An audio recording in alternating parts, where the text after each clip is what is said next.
Time to get some more illumination.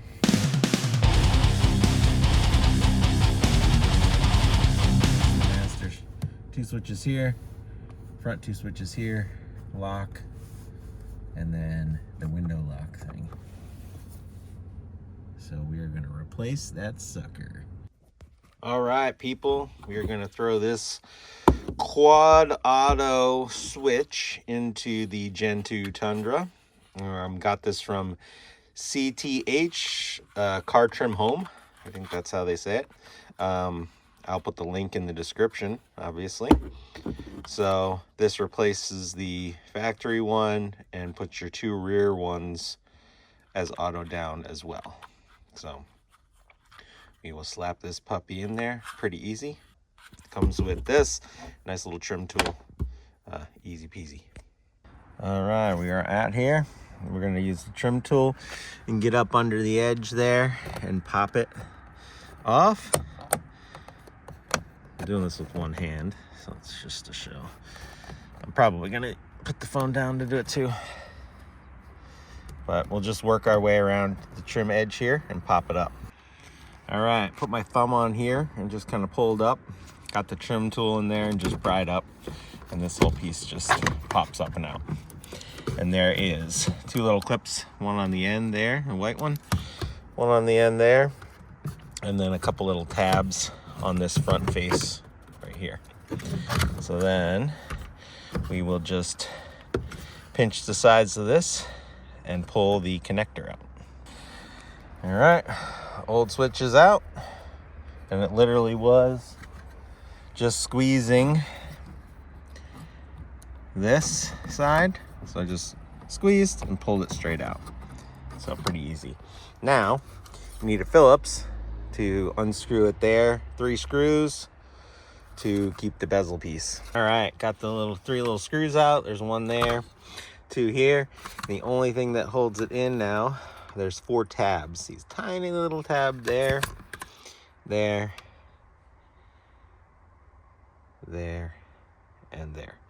So it's cold out here for me, so cold and plastic don't mix very well. So I'm gonna use this little flathead screwdriver and very gently get it in there and kind of pry them open. I'm gonna use 2 hands because I don't want to break anything. But again, if you're dealing with plastic in the cold, be careful. So we'll pop that out. And there we go. Out goes the old. Don't break these suckers. Just push on the tabs and pull. So I pushed in there with the screwdriver and pulled the whole assembly up, and they all kind of just popped out and around. So there you go. And make sure you clean that out while you can. So we're gonna go give this a nice cleaning and we'll slap that puppy in. All right, she's cleaned up. Now we're gonna put this thing back together, but drop it on the floor. See that little hole right there? That will sit right in this little post right here. So just kind of line it. That's how you kind of line it up. So we will make sure we put these in there. And then that sits down in there. That little post in there just helps line it up and your little tabs. And obviously fits in all the holes. So then we'll push that down, clip it in. All right, when she's clipped in, put your screws back in, plug this back on, push it back in there. Super easy. There we go.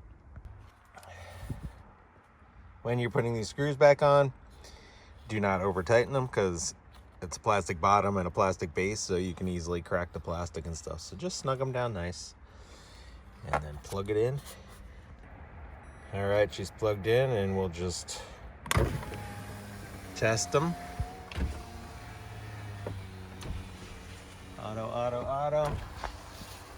Oh yeah, very nice. So they all work, up and down, auto ups, which is sweet. Not touching it. And then both of these, double click.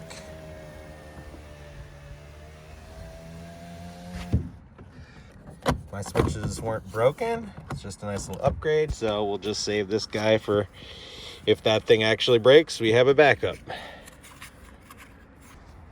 And there she is. The other really awesome thing about this is that it lights up your door locks and your window lock. So I'll show you that at night, right? And there they are at night. See if it focuses. There we go. Now you can see all the switches. Rear, auto up, auto down. Front, auto up, auto down. Lock switch, window switch. Super easy and very convenient. This is how it should have come from the factory.